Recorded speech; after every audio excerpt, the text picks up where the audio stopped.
The gate was on the ground. The glass door was shattered. My wife was struggling to stand in the backyard, and the man who'd just forced his way into our home was turning to face me. He wore a uniform that looked like a cop's, but wasn't. He carried a badge that meant nothing under the law, and I had a Remington 870 leveled at his chest, my finger resting beside the trigger, the way the Army taught me ready, but controlled, in Texas. I had every legal right to pull that trigger. I didn't. Before this story goes any further, let me know where you're watching from. Drop a comment below. If you want to follow stories like this, hit subscribe. Now, let me take you back 3 weeks. To the morning, everything started to feel wrong. 3 weeks from now, I would be standing in my living room with a shotgun in my hands, staring at the man who'd just broken into my home and attacked my wife. I would have every legal right to pull the trigger. I wouldn't. But getting to that moment, understanding why it happened and what it revealed requires going back to the beginning. Before this story goes any further, let me know where you're watching from. Drop a comment below. If you want to follow stories like this, hit subscribe. Now, let me take you back to when life still made sense. To a Tuesday morning in early October, when the only thing on my mind was how lucky we were. It was the kind of morning that makes you grateful for a fresh start. Elena and I had just finished renovating our home in Cypress Grove Estates, a gated community about 40 minutes outside Houston. We'd moved in 6 months earlier, chasing the dream that most couples chase: more space, better schools for future kids, a place where we could finally breathe. The house had cost us nearly everything we'd saved during my years as an Army Ranger and her decade as a pediatric nurse at Texas Children's Hospital, but it was ours. That morning, we sat on the back patio drinking coffee, watching the sun climb over the fence line, and for the first time in years, I felt like we'd made it. The renovation was done, the boxes were unpacked. This was home. I left for work around 8, heading downtown to the security consulting firm where I'd landed after leaving the military. The drive took me past the main gate of the community, and that's when I noticed a black SUV parked on the shoulder just inside the entrance. The word security stenciled in white letters across the door. A man sat behind the wheel, watching the road, watching me. I raised a hand in greeting as I passed, the instinctive courtesy of neighbors sharing space. He didn't wave back, he didn't nod, he just stared, his eyes following my truck until I turned the corner. I noted it, but didn't dwell on it. Some people aren't friendly in the morning. I had no idea that man would change everything. Elena called me around 2 that afternoon, and I knew something was wrong the moment I heard her voice. She was trying to sound calm, but underneath it was a tightness I hadn't heard since her mother's health scare 2 years ago. She told me someone from security had come to the door while she was working from home. He'd asked why her car was parked in the driveway instead of the garage, said it was a potential violation of community standards. When she explained that she had every right to park her own car on her own property, he'd stepped closer to the doorway, not crossing the threshold, but close enough that she'd instinctively put her hand on the door to close it. His response had been slow and deliberate. He would be making a note of this. Then he'd stared at her for a long moment before walking away. She told me his eyes had made her skin crawl. I asked her what he looked like. Tall, heavy-set, dark uniform with patches that looked official, a badge on his chest. An attitude like he was used to people doing what he said. The man from the SUV. That evening, I did what any security professional would do. I researched. I searched for Cypress Grove Security Services in the Texas Department of Public Safety database, which tracks licensed security companies and personnel. Nothing came up. No company registration, no individual licenses. In Texas, anyone providing security services for compensation must be licensed through DPS. It's not optional. The absence of any record was the first red flag. I saved the search results and made a mental note to dig deeper. The next morning, I met our neighbor Marcus Taylor for the first time. He was 52, a retired firefighter who had moved to Cypress Grove 5 years earlier with his wife. He'd seen me checking the mailbox and walked over to introduce himself, friendly, direct, the kind of man who looks you in the eye when he shakes your hand. When I mentioned the security officer who had visited Elena, Marcus's expression changed immediately. He asked if the man's name was Garrett Wade. I told him Elena hadn't gotten a name, but the description matched. Marcus lowered his voice even though we were alone on the sidewalk. He told me Garrett Wade was a problem, A former Houston cop who'd been fired years ago for excessive force. The victim had been a woman during a traffic stop. Since then, he'd been working as the HOA's so-called enforcement officer, and he'd made life miserable for half the neighborhood. Marcus himself had received 3 violation notices in 3 months, all for things that didn't exist or didn't matter. When he'd complained to the HOA president, a woman named Margaret Sinclair, she'd dismissed him as overreacting. A week later, someone keyed his car. He couldn't prove it was Garrett, but he knew. Marcus looked at my house, then back at me. He told me to be careful, especially with Elena. Men like Garrett don't like being challenged, he said, and they especially don't like being challenged by women. He said it without drama, just a fact delivered by someone who'd learned it the hard way. I thanked him and went inside, but his words stayed with me. That afternoon, I installed 2 additional security cameras, one covering the front gate, one covering the back door. I already had a Ring doorbell, but I wanted more angles, more coverage, old habits from my Ranger days. When you're operating in uncertain territory, you document everything. Evidence wins battles that fists never could. 3 days later, an email arrived from the Cypress Grove Estates HOA. The subject line read, "Violation Notice." The body informed me that my vehicle had been parked on the driveway in a manner inconsistent with community aesthetic standards. The fine was $150, payable within 14 days. At the bottom, a signature, Garrett Wade, Security Enforcement Officer. I stared at the screen for a long moment. My truck had been parked in my own driveway, facing forward, exactly as it was designed to be parked. There was no violation. There was only a man with a badge that meant nothing and an authority he didn't actually possess. I walked to the front window and looked out. The black SUV was parked at the corner of our street, engine off, a figure silhouetted behind the wheel, watching. I stood there until the sun went down, and he never moved. This wasn't about parking. This wasn't about community standards. This was something else entirely, and I was going to find out what. The violation notices arrived like clockwork, each one more absurd than the last. Trash cans at the curb 2 minutes early, $100. Lawn grass exceeding maximum height by a quarter-inch, $150. An unauthorized decorative object, which turned out to be a small garden gnome Elena's late grandmother had given her, $200. $450 in fines for infractions that either didn't exist or defied any reasonable standard. What struck me wasn't just the pettiness, but the precision. Someone was watching our home closely enough to notice a gnome appearing in a flower bed within hours of Elena placing it there. Every notice bore the same signature, Garrett Wade, Security Enforcement Officer. I photographed each document, saved every email, and added them to a growing folder. The Army taught me that battles are won long before anyone fires a shot. Preparation is everything. The first confrontation came on a Saturday afternoon. I was trimming hedges in the front yard when the SUV rolled up that same black vehicle with "security" stenciled on the door. Though I noticed for the first time how faded the lettering was, like it had been applied years ago and never maintained. Garrett Wade stepped out slowly, deliberately, a man who expected the world to pause when he moved. No greeting. No introduction. He walked to the edge of the sidewalk, thumbs hooked into his belt, and watched me work for a long moment before speaking. He told me I needed to come with him to discuss my violations. Not a request, a command. I set down the hedge trimmer and asked a single question. Did he have the authority to arrest me? His jaw tightened. He claimed the enforcement authority granted by the HOA. I told him that wasn't legal authority. Only licensed peace officers can compel someone to accompany them in Texas. He wasn't one. He couldn't compel anything. What happened next confirmed every suspicion I'd had about Garrett Wade. Instead of citing a bylaw or producing documentation, he stepped off the sidewalk onto my driveway, my property. I told him to stop. He kept walking. I repeated myself louder. This is private property. You don't have permission to be here. He stopped 10 feet from me and smiled. The kind of smile a man gives when he's calculating what he could get away with if no one was watching. He claimed he had the right to inspect HOA-governed properties. I asked him to show me that right in writing, to produce any document that authorized him to enter private land without consent. He had nothing. Just the same empty phrase repeated, "I have authority."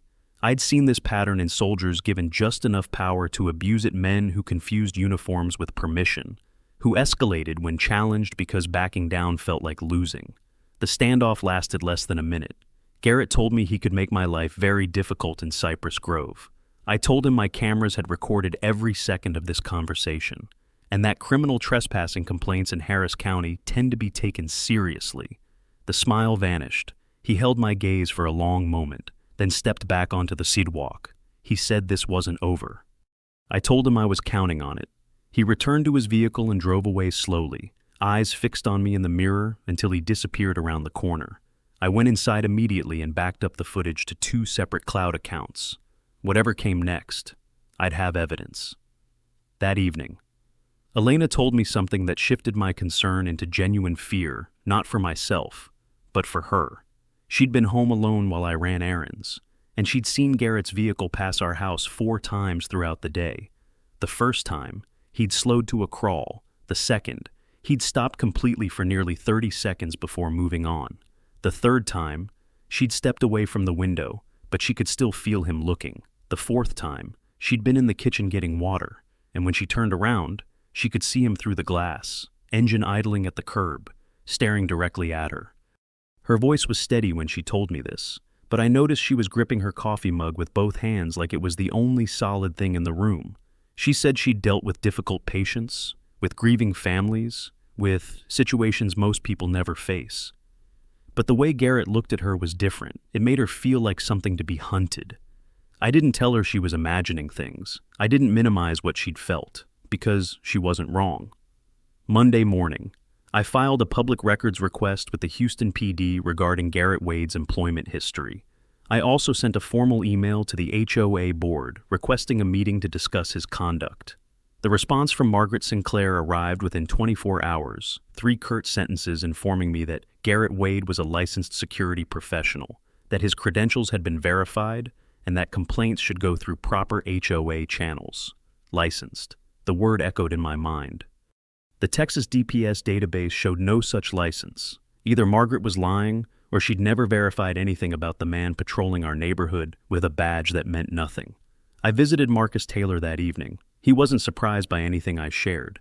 He told me he had received 7 violation notices after complaining about Garrett retaliation, dressed up as enforcement. When he had escalated to Margaret, she'd called him paranoid. A week later, 3 deep scratches ran the length of his car. No witnesses, no footage, but Marcus knew. Then he mentioned something that made the entire picture shift. He asked if I knew Margaret's son owned the security company, Brian Sinclair, Cypress Grove Security Services. Garrett was the sole employee. The contract paid $15,000 a month for one guard in a neighborhood that already received regular Harris County Sheriff patrols. Marcus called it a conflict of interest. I called it the beginning of an answer.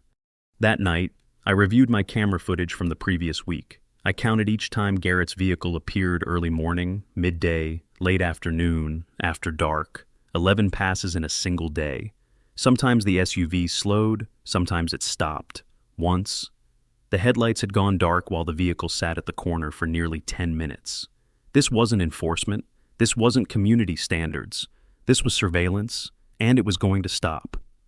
The following week, I sat across from Victoria Reyes in her downtown Houston office. Documents spread across her conference table. Victoria specialized in HOA disputes and civil rights cases, sharp, direct, with the confidence of someone who'd won battles most people thought were unwinnable. She reviewed everything: the notices, the footage, the DPS database showing no license, and Marcus's account. When she finished, her expression was thoughtful. She told me I had a strong case for harassment and potentially stalking under the Texas Penal Code. Garrett Wade had no legal authority to enforce anything. His badge was costume jewelry. His violations were pretexts, and his fixation on Elena could constitute criminal stalking if the pattern continued. Victoria drafted a formal cease and desist that afternoon, sent to 3 recipients: Garrett personally, Cypress Grove Security Services, and the HOA board. All contact with the Callahan family was to cease immediately. Future communication would go through counsel. The letter noted we were preserving evidence and had requested Mr. Homesta Wade's employment records from the Houston PD. Victoria told me this wouldn't stop someone like Garrett, but it would matter later. When this reached a courtroom, and she believed it would, we'd demonstrate that we'd followed every proper channel, that we'd given them every opportunity to correct course, that they'd refused. The letter was delivered on Thursday. Friday morning, Garrett's response arrived. His SUV was parked directly in front of our house. Engine idling, a deliberate violation of the cease within 24 hours of receiving it. Elena called me at work. She didn't describe what she saw, she didn't need to. I heard it in the flatness of her voice, the careful way she measured each word. I contacted the sheriff's non-emergency line. Deputy James Hartley responded around 2, had a brief conversation with Garrett through his window, and Garrett departed slowly, pointedly, making sure we understood he was leaving on his own terms, not because anyone had made him. Hartley called me afterward, said he wanted to speak candidly. Garrett Wade was a known quantity. He told me, multiple calls to the department over 2 years, but nothing that crossed the threshold for arrest. He acts like he's still wearing a badge that matters, Hartley said. The problem is convincing him otherwise. I asked what options I had if Garrett escalated further if he entered my home, threatened my wife directly. Hartley didn't hesitate. Texas Castle Doctrine, he said. If someone unlawfully enters your residence with apparent intent to harm, you can defend yourself and your family with whatever force necessary. No obligation to retreat. But he stressed that everything preceding that moment would matter. Every warning I'd given, every attempt to resolve this peacefully. If it ever came to that point, the record I'd built would be the difference between justified defense and a complicated prosecution. Victoria's investigator delivered his findings on Monday. What he had uncovered added depth to what I'd already suspected. Cypress Grove Security Services was registered to Brian Sinclair, Margaret's son. The company had been formed 2 months after Margaret assumed HOA presidency 8 years ago. One employee, Garrett Wade. The contract paid $15,000 monthly for services that duplicated what Harris County deputies already provided free of charge. Nearly $200,000 a year is flowing to a company owned by the board president's son. The investigator had also found 3 formal complaints about Garrett filed over 18 months, all dismissed by Margaret personally. 2 complainants had since gone silent. The third was still in Cypress Grove. Helen Kelly lived on Ridgewood Lane, the opposite end of the neighborhood from us. When I knocked on her door that evening, she studied me for a long moment through the gap before letting me inside. Her story was different from Marcus's in ways that made it worse. 6 months earlier, Garrett had confronted her about a parking issue her elderly mother's car during a weekend visit. Standard enough. But when Helen had pushed back, Garrett hadn't escalated through violation notices or property damage. Instead, he'd started appearing at unexpected moments. At the mailbox when she came home from work, in the grocery store parking lot when she did her Saturday shopping, once, at the restaurant where she'd met a friend for dinner. He'd been sitting at the bar, watching her table, and left when she noticed him. When she'd confronted him about it, he'd told her that community safety required knowing residents' patterns. She'd asked what that meant. He'd leaned closer and said, "It means I pay attention to people who interest me." She showed me screenshots of texts from an unknown number, nothing explicitly threatening, just comments that proved he knew things he shouldn't. What time had she arrived home? That her living room light had stayed on until midnight. She looked tired lately. She'd filed a complaint with Margaret, who'd told her she was being dramatic. The texts had stopped after that, but the feeling of being watched hadn't. She'd changed her routines, started parking in different spots, and varied her schedule. It hadn't helped. She'd simply learned to live with the constant awareness that someone was tracking her movements. When I asked if she'd testify, she was quiet for a long time. Then she said yes. She said she'd spent 6 months wondering if she was crazy, if she'd imagined the threat. Knowing other people had experienced the same thing made it real, made it something she could fight. That night, I talked to Elena about what came next. Not warnings or preparations, we'd covered those already. This conversation was about acceptance, about acknowledging that the system we were working within might fail us, and what we would do if it did. She listened without interrupting. When I finished, she told me something I hadn't expected. She said she'd been afraid since the first time Garrett looked at her through our kitchen window, but fear wasn't the same as helplessness. She'd grown up with brothers who hunted. She'd trained with me at the range. If the moment came, she wouldn't freeze. I believed her. I added one more camera that night, a small unit in the living room, angled toward the front entrance, not because I doubted our existing coverage, but because redundancy saves lives. The pattern was clear now. Garrett was escalating. Helen's experience proved he didn't stop until someone made him stop. The only question was, what would finally push him past the point of no return? Tuesday afternoon, I was 45 minutes from home, stuck in a meeting that had run long, when my phone buzzed with a text from Elena. 2 words. He's here. I excused myself immediately, already dialing her number as I walked to the elevator. She answered on the second ring, her voice a forced whisper. Garrett was at the front door. He'd rung the bell twice and was now knocking with the flat of his hand, not a request, a demand. Through the intercom, she'd asked what he wanted. He'd claimed there was a gas leak reported in the area, and he needed to inspect the property. She'd told him she didn't smell any gas and asked him to leave. He'd replied that this was a safety matter and she needed to open the door. Now. I told her to stay away from all doors and windows and to call 911 if he tried to enter. I was already in my truck. 45 minutes had never felt so long.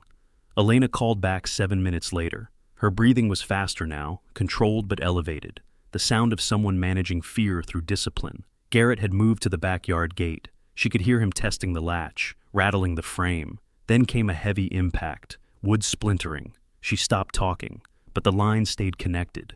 I heard movement, glass shattering. Elena's voice rising in protest before cutting short. Then ambient noise and nothing else. I pushed the truck past 90 on the highway, weaving through gaps in traffic that barely existed. The phone stayed connected the entire time. Every sound I couldn't identify was worse than the one before. I made the drive in 18 minutes. When I pulled into the driveway, the front gate lay flat across the walkway, not broken at the lock, but torn completely from its hinges, the force of entry visible in the bent metal. Through the side yard, I could see the back entrance standing open, daylight pouring through where the glass door used to be. I retrieved the backup shotgun from my truck safe and moved through the front entrance. Elena was in the living room, pulling herself up against the couch, her movements careful and deliberate in a way that suggested pain she was trying to hide. Her lip was split, already swelling. A red welt marked her cheekbone. Her left wrist was cradled against her stomach. She'd tried to catch herself when she fell. I realized later. Garrett stood 10 feet away, turning to face me as I came through the door. I leveled the Remington at his chest. Garrett's expression shifted from surprise to calculation, and he raised his hand slightly. He told me to put the gun down, that he was law enforcement conducting a welfare check. I told him he was a private citizen who'd just committed burglary and assault. Everything Hartley had explained about castle doctrine applied here. I could pull the trigger and walk free. Garrett seemed to realize this at the same moment I did. His face changed, not fear exactly, but the recognition that he had finally pushed someone who wouldn't back down, and the usual rules no longer protected him. I didn't fire. Elena was hurt but conscious. Garrett was contained. The footage would show everything. Shooting him now wasn't defense, it was revenge dressed up as justice. I'd spent enough years in combat zones to know the difference. I ordered him down, face first, hands behind his head. He hesitated, calculating. I racked the shotgun. He went down. Elena had managed to dial 911 during the struggle before Garrett knocked the phone away. The call had connected. The operator had heard enough. Sirens were already approaching when I took my position over Garrett's prone form, weapon trained on his back, waiting for the moment I could finally lower it. The deputies arrived within minutes. I set down the shotgun immediately, hands visible, and identified myself. I pointed to Garrett on the floor and told them my wife needed medical attention. The next 2 hours blurred together statements, photographs, paramedics examining Elena. She was transported with a concussion and facial contusions, plus a hairline fracture in her wrist from the fall. Painful and frightening, not life-threatening. I kept telling myself that like a mantra. Deputy Hartley arrived after the initial responders and took my statement personally. I showed him the footage, the full sequence from every angle, time-stamped and clear. Garrett's claim of a welfare check collapsed instantly. There was no gas leak. There had never been a gas leak. He'd manufactured a pretext, and when Elena refused entry, he'd manufactured his own access. The charges filed that evening reflected the severity burglary of a habitation, a second-degree felony in Texas. Up to 20 years, plus assault causing bodily injury and criminal trespass. Bail would be set high if it were granted at all. I wasn't charged with anything. Hartley confirmed my response fell clearly within legal protections. And the fact that I'd held fire when I could have legally ended Garrett's life actually strengthened my position. It demonstrated the control and proportionality that self-defense claims require. I sat in the hospital waiting room while Elena underwent a CT scan, the adrenaline finally draining from my system and leaving something hollow in its place. I thought about the 18 minutes between Elena's first text and my arrival, about what could have happened if traffic had been worse, if she hadn't reached 911, if I'd been a different kind of man, one who shot first and justified later. The system had worked, but only because we'd built a case before the crisis came. Every document, every warning, every attempt at resolution. Without that foundation, tonight's outcome could have been very different. Victoria called around 9. She'd seen the news. Local stations were running the story of an HOA security officer arrested for violent home invasion. She told me this was just the beginning. Garrett was the symptom, she said, not the disease. The people who had hired him, knowing his history, who had protected him despite the complaints, who'd turned a blind eye while he terrorized residents for 18 months, they were still in place. Brian Sinclair, Margaret Sinclair. The entire structure that had enabled Garrett to believe he could break into a woman's home in broad daylight and face no consequences. Now we had more than complaints and patterns. We had felony charges. We had documented injuries. We had footage that would play in courtrooms and living rooms across Harris County. The real fight was just starting. Elena came home from the hospital 2 days after the attack, her wrist in a brace, her face still discolored but healing. The concussion protocol meant rest and limited screen time. I took leave from work. We covered the shattered back door with plywood until replacement glass could be installed. The front gate was temporarily replaced with a chain-link fence that looked wrong but functioned well enough. Neither of us slept through the night that first week. Elena would wake gasping, reaching for something that wasn't there, and I'd count her breaths until they slowed. We didn't talk about what had happened. We weren't ready. But we were together. The criminal case moved faster than I'd expected. The DA's office confirmed charges within 72 hours, burglary of a habitation, assault causing bodily injury, and criminal trespass. Bail was set at $75,000 high, but the judge had watched the video. What I didn't expect was who posted it. The funds came from Cypress Grove Security Services. Brian Sinclair's company had put up money to release the man who'd committed violent felonies in the course of his employment. Victoria told me that it wasn't normal.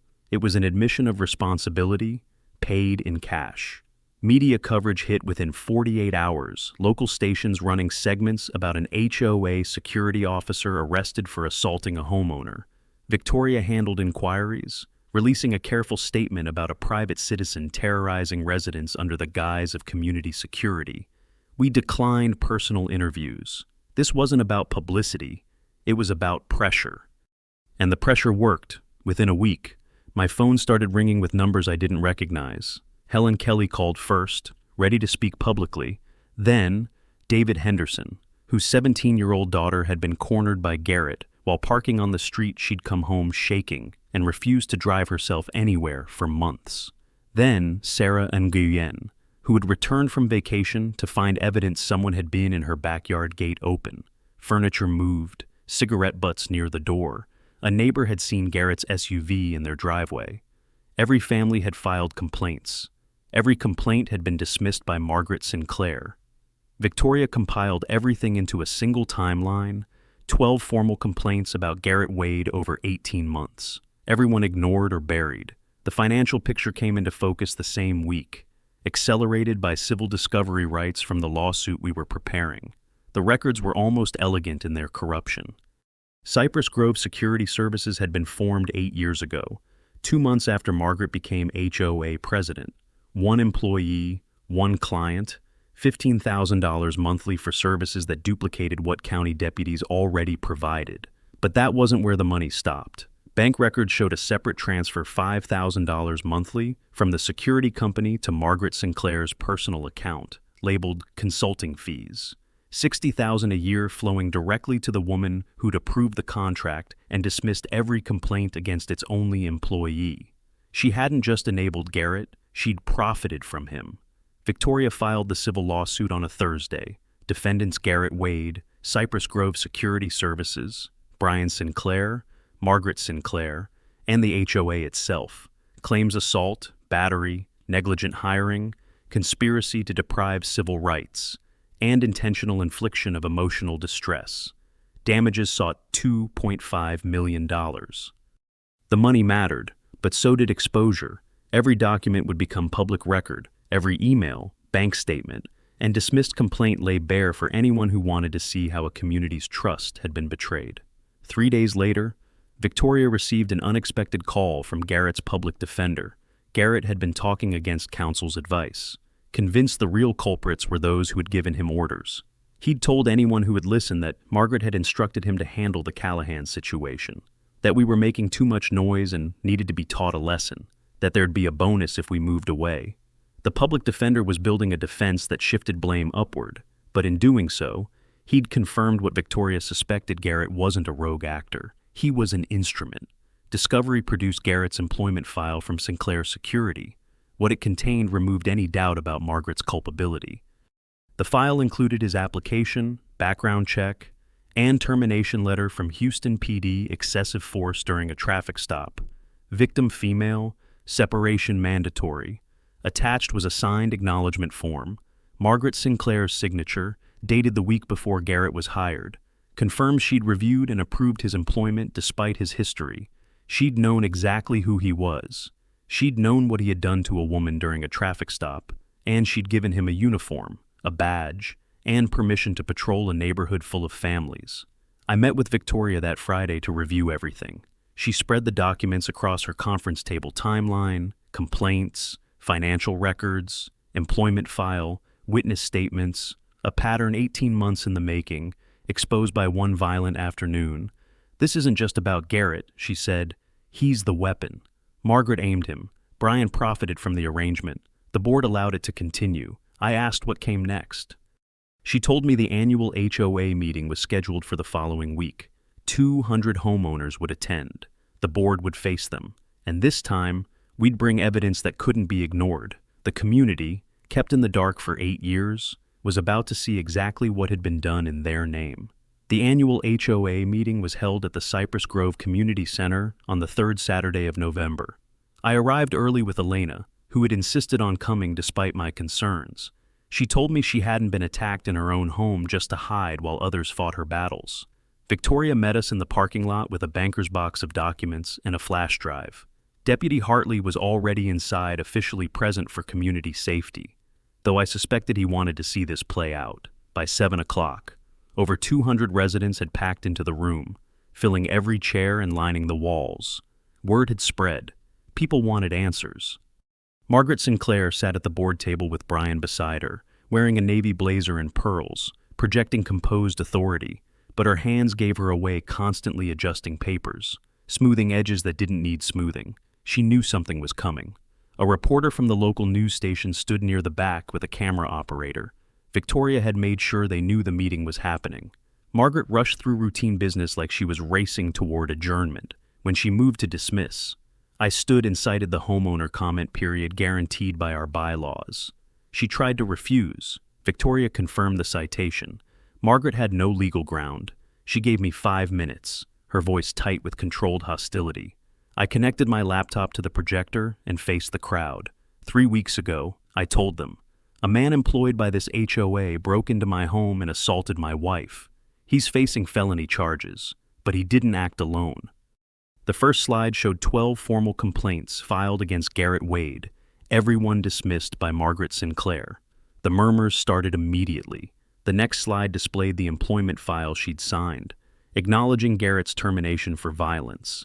She'd known who he was, she'd hired him anyway. The murmurs grew louder, then the financial records.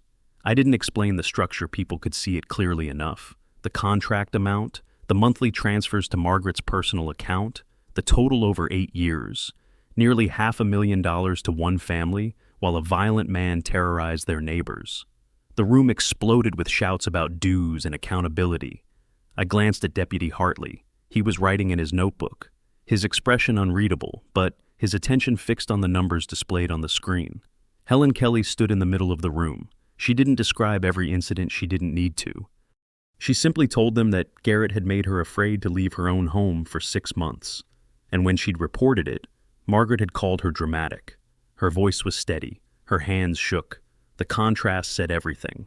Marcus Taylor rose next with a single-sentence 7 violation notices and a vandalized car for the crime of filing a complaint. David Henderson spoke about his teenage daughter, cornered and threatened until she was afraid to drive. Sarah Nguyen described coming home to evidence of intrusion and being told she was mistaken. Each testimony was brief, a few sentences, a single damning detail, but together they formed an indictment no defense could answer. This wasn't isolated. It was systematic. Margaret stood abruptly and called the accusations defamatory. She claimed no knowledge of Garrett's history, that Brian's company had handled vetting independently. I pulled up the signed acknowledgement form, again her signature on every page. She stared at the screen, then turned to Brian with an expression demanding rescue. Brian looked at the crowd, the camera, and the deputy. He said nothing. Margaret's composure cracked. She insisted she'd been protecting the community, that Garrett had exceeded his authority. I asked about the consulting fees, about the money. She opened her mouth, closed it, and had no answer. The room erupted again. Someone called for a vote to remove the entire board, seconded before the echo faded. Thirded. Margaret objected on procedural grounds. Victoria cited the bylaws, emergency removal votes were permitted, and the board was obligated to honor them. The vote passed by an overwhelming margin. Margaret, Brian, and their 2 remaining allies were stripped of their positions in under 60 seconds. Deputy Hartley stepped forward and informed them that investigators from the DA's office would be in contact. They weren't under arrest, he said, but given the financial documentation presented tonight, they should expect a thorough review. His tone was professional, but his meaning was clear. After adjournment, Brian approached Victoria in the parking lot. I watched from a distance as they spoke in low voices. When she returned, her expression was carefully neutral. Brian wanted to make a deal, she said. Documentation of every financial arrangement, every instruction regarding Garrett, every decision made behind closed doors. In exchange, he wanted consideration when charges were filed.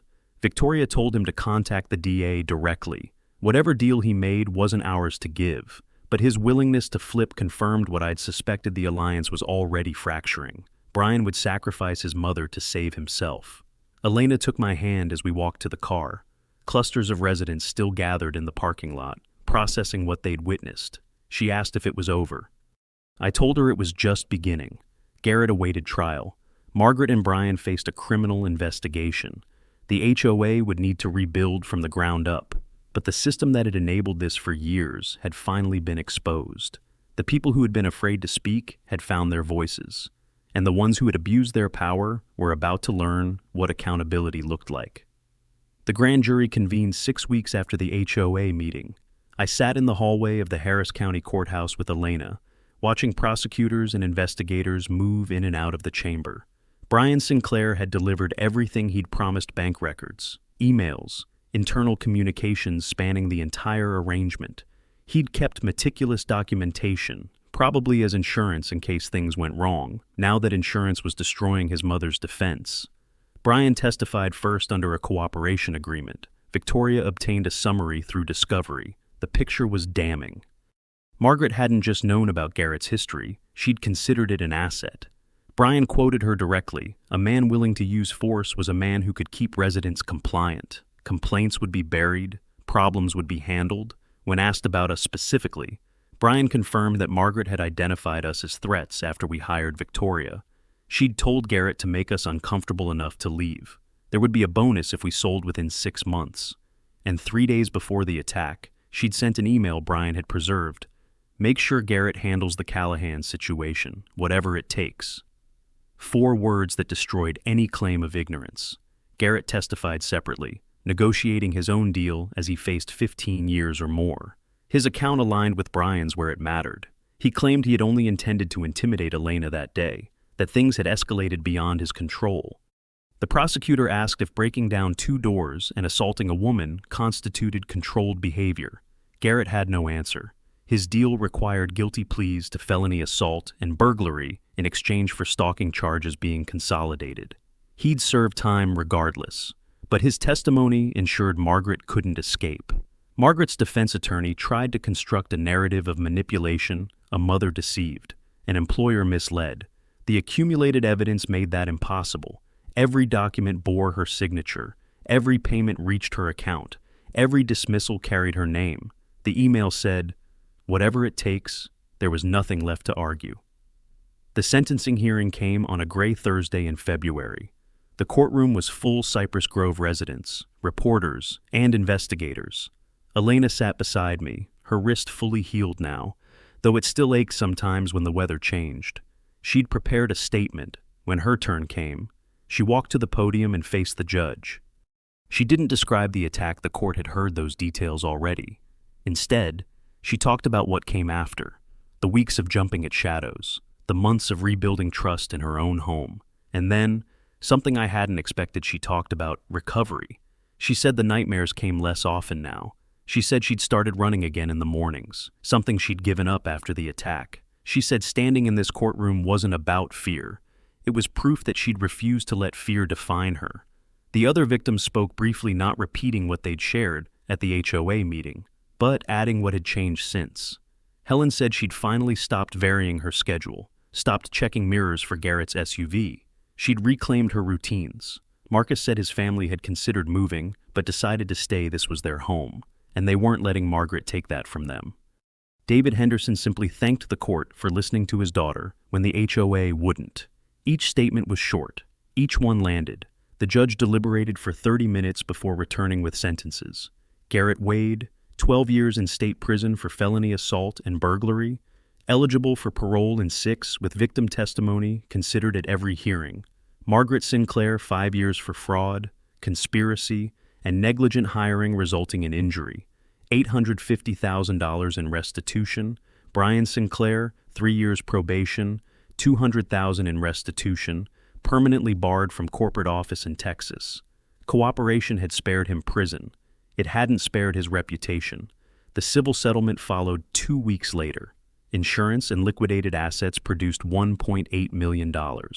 Our share was $650,000, enough for medical bills, legal fees, security upgrades, and a foundation for whatever came next. Helen, Marcus, the Hendersons, and the Nguyens received proportional amounts. None of it undid what had happened, but it acknowledged that what had happened mattered.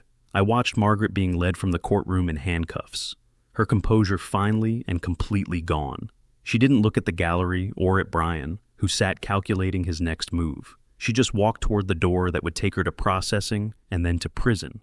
8 years of power, gone in seconds. Elena took my hand as the courtroom emptied. She asked if it was over. I considered the question. For Garrett and Margaret, yes, their chapter was closed, written in court records and prison sentences. For Brian, a different ending, freedom without redemption. But for us, the word over didn't quite fit. The scars would take time. Elena still woke some nights with her heart racing. I still checked the cameras before bed. But there was a difference now. The checking felt like a habit rather than fear. The waking happened less, and when it did, she fell back asleep faster. We weren't healed, but we were healing. And for the first time since that Tuesday afternoon, healing felt like enough. 6 months later, spring had come to Cypress Grove. The oak trees along our street had filled out with new leaves, and azaleas bloomed in bursts of pink and white along every fence line. Our house looked like ours again, repaired, reinforced, reclaimed. The cameras remained, but I'd stopped checking them compulsively. They were just part of the house now, like the smoke detectors, tools, not obsessions. The backyard where Garrett had broken through was Elena's garden now. She'd planted tomatoes along the fence line, herbs near the patio, and flowers in beds that hadn't existed before. Life was growing where violence had occurred. I hadn't planned the symbolism, but I noticed it every morning when I drank my coffee on the porch. Helen Kelly had been elected HOA president in January, running unopposed after 3 other candidates withdrew. Her first act was terminating the security contract the company dissolved within weeks. Her second was hiring an independent auditor to examine everything the previous board had touched. The review revealed additional irregularities beyond what we'd uncovered: maintenance contracts awarded to companies that didn't exist, reimbursements for meetings that never happened, a pattern of small thefts that had accumulated into something enormous over 8 years. Some of that money would never be recovered, but the community finally understood what had been done in their name, and the new bylaws ensured no single person would accumulate unchecked poor again. Board meetings now had 30 or 40 attendees instead of the handful who'd shown up before. Neighbors who'd never spoken to each other were exchanging numbers, forming watch groups, paying attention. The fear that had kept everyone isolated had been replaced by something that looked like trust. Marcus Taylor organized a ceremony in the community park on a Saturday afternoon in April. About 50 residents gathered around a young magnolia tree he'd purchased and planted near the playground. His wife had helped him dig the hole. His teenage son had carried the sapling from the truck. It was a family effort that had become a community moment. Marcus didn't make a long speech that wasn't his nature. He simply said the tree was a reminder of what they'd survived and what they'd become. A neighborhood that had learned to stand together. A community that had found its voice when silence would have been safer.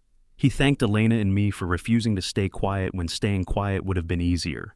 I shook his hand and told him the truth. We couldn't have done any of it alone. Helen had testified. The Hendersons had spoken up. The Nguyen's had provided documentation. Every person who had stepped forward had added weight to a case that one family couldn't have built. The battle had been won collectively, or it wouldn't have been won at all.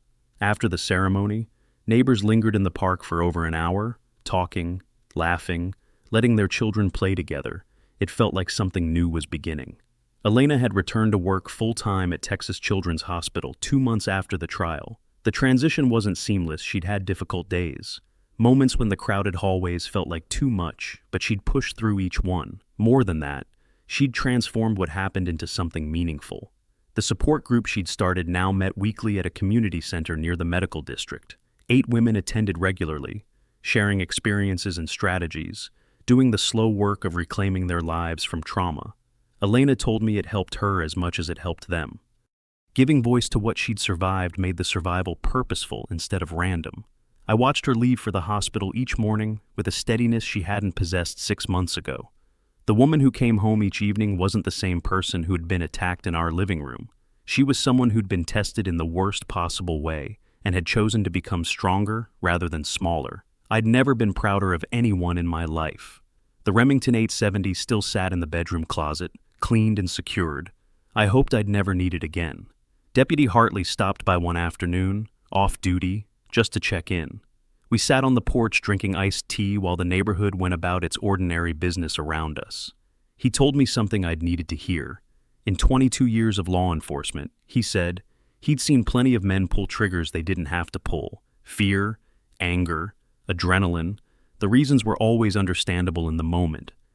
But choosing restraint when every instinct screamed otherwise, holding fire when the law gave you permission not to, that was rare. That took a kind of discipline most people never develop. I thanked him, but didn't explain my reasoning again. Some choices speak for themselves. The weapon in my closet wasn't a trophy or a burden. It was simply a tool I'd used correctly. And that was enough. The settlement money remained mostly untouched beyond immediate expenses. Elena and I had discussed what to do with it: investments, donations, paying off the mortgage. We'd also discussed moving, starting over somewhere without the memories embedded in every room. For a while, the idea was tempting. A fresh start. A house that had never been violated. But the more we talked about it, the more leaving felt like surrender. We'd fought for this place. We'd bled for it. Walking away would mean giving Garrett and Margaret a victory they'd already lost in every courtroom that mattered. So, we stayed. We rebuilt. We made the conscious choice to let this be home, not because it was easy, but because it was ours.